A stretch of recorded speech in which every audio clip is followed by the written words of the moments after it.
And you cannot find anything written in our holy book, in the Quran, that is denigrating the woman. It's just the opposite.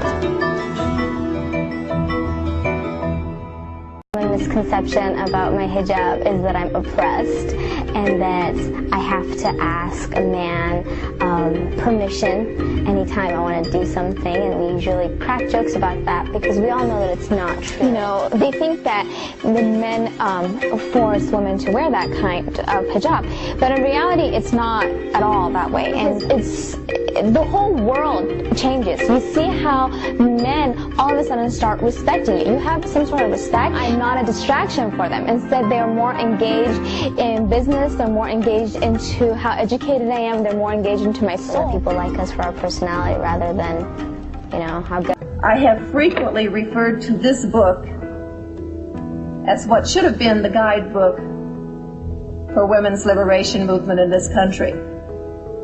Because in this book, it has listed every right that we have struggled and fought tooth and nail for in this country and in others, plus some that we haven't accomplished yet and others that we haven't dreamed of. One thing that was given by God that we are fighting for right now in this country is equal pay. Hey, it's in there. Right there. It's in there, and it's for God. God-given rights, not man's. God-given rights. The right to vote, the right to own property. And yes, we have a soul, and yes, we go to heaven. We have every right that a man has. We may be different, but that doesn't make us not equal. Our difference makes us unique and special. But we are still totally and completely equal. God made woman to be the proper companion of man. She is different, but equal. Equal! We buy them, feed them, clothe them, use them, discard them. Women equal to us?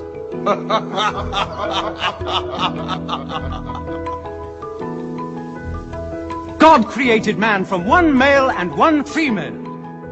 Now, you must respect in all women the womb that bore you. So Islam gave women the rights to vote over 1450 years ago, the right to vote. Does anyone know in this audience when we got the right to vote in this country, this advanced, very free country? When did women start voting here? Anybody know? Maybe you know. Early 1900s, in my mother's lifetime. Can you believe that this advanced society that we say is the freedom of the world lies, you know, we're like the belt of freedom is you know, held by America? No. Women couldn't even vote until my grandmother was of voting age.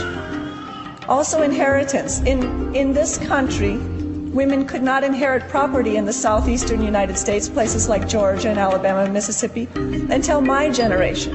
In the 1950s and 60s, these laws were finally being rewritten. And I know that you who weren't raised here don't have an appreciation for just how bad the status of women was in this country, even up till today. You all have such a wonderful thing that you're raised Muslim or that you carry Islam. You have rights that women in this country never dreamed of until perhaps this generation. And you've had them for 1400 and some years.